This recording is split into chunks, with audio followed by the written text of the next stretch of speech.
In this video I'm discussing parenting autism and the importance of autism routines because, yeah, let's face it, it's important. Coming up.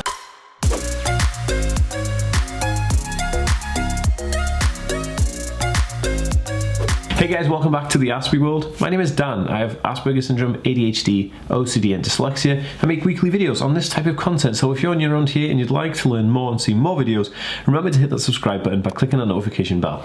Also, if you're watching over on Facebook, make sure to hit that like and follow button to see daily videos from me. Okay guys, I just wanted to make this video because I wanted to share like some ideas and the importance of kind of like the stuff that I've learned that I'm kind of like just obviously trying to create video content for you guys that you guys are going to be able to have takeaways from. So I'm just trying my best to make some cool content, and this one is all about routines. And I kind of have come across this quite a bit where people don't understand the importance of routines, you know, and so I just wanted to make this video, so here we go. So a lot of autistic people become upset or have discomfort or experience discomfort when their routine is messed up. And what I mean by this is that in their head they know that they're gonna get up, they're gonna go downstairs, they're gonna, you know, have the same cereal every single day, then they're gonna sit in the same spot, and then they're gonna go to school or college or whatever in that same fashion. Now if something interrupts or disrupts that routine pattern, then it becomes an issue, and there could be a potential meltdown or episode that is pretty much on hand here.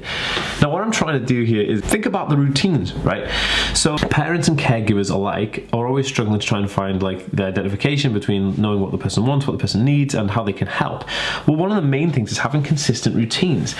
I normally would recommend this specific strategy is having a piece of like paper that you draw like AM and PM on it, and then you have stickers that represent the things you're going to do in that day, but also having a backup. So if we look at the board, you'd have like, okay, this is what we're going to do in the morning, this is what we're going to do in the evening. And so you know like what basically what times, and it's a visual representation for you and the person you're taking care of, if it's your kid or if it's your boyfriend or husband or whatever, and they follow that routine. Now having a visual representation of the routine is going to make them feel way more chill pretty much all day. It's going to make them feel way more connected to it because there's a visual representation. This is super important. But if the routine gets disturbed, what you need to do is have backups. So what I do is I have a plan B as well.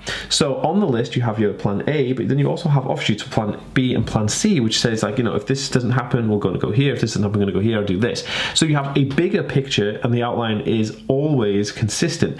Consistency is key to keeping people kind of really, I don't know, how can I explain it? Like calm and collected on the spectrum when they're dealing with routine issues or potential routine issues. So like for me, for example, when I was growing up, I had super big issues. Like schooling was one of the biggest issues I had because the teachers didn't understand me and I wanted my routine, but obviously the schooling was all over the place because, you know, the different things happen at different days, and then they go swimming on some days, and it was quite difficult. But when I got my diagnosis and I was diagnosed with autism, I was like, okay, so now I know, you know, what this beast is and how can I, you know, deal with myself, you know, because before then I was in the dark. I was like, what's wrong with me? There's nothing wrong with me. Obviously I just needed to know what this condition was. So after actually getting the diagnosis, I was like, oh, okay, why don't I write everything on my phone, because I was diagnosed at 26, write everything on my phone and give myself that clear schedule with some Easter eggs in there. By Easter eggs I mean like things that could go wrong, like wild cards. So thinking like if I was going to go to work, like what happens if I get a flat tire? Well, I always, you know, prep for that. So it's kind of like preparation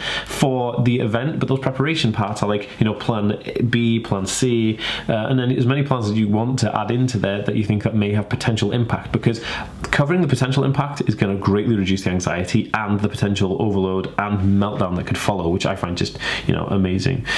But guys, specifically talking to parents and caregivers here right now, tomorrow guys at 10 AM PST, which is 6 PM UK time, which is Greenwich Mean Time, I am going to be doing a live webinar training specifically on some secrets and tips that I've never really shared with them before, and I really think that they're going to be able to really help you if you're a parent or a caregiver or somebody who's on the spectrum just entirely. And so yeah, I want you guys to come in there and join this like webinar. The link to register is in the description below, and I really need you to do that because I'm not sure when I'm going to be able to do this again, because I'm trying to fit this into my whole busy schedule and routine. So I've set aside this time to teach you guys this information, and I'm super super pumped about it, and it's very, very interesting. Like stuff I've never even shared before, because I've had loads of people asking me like so many times, like, when are you going to be able to, you know, share these skills and these things that you know, and these tips or whatever. I'm like, oh, I don't know. So I've made time to do this tomorrow, and this is what's going to happen. So guys, you have to register your interest and come along if you want to be involved with this. If you're a parent or a caregiver, you definitely need to check this out and not miss this training. I mean,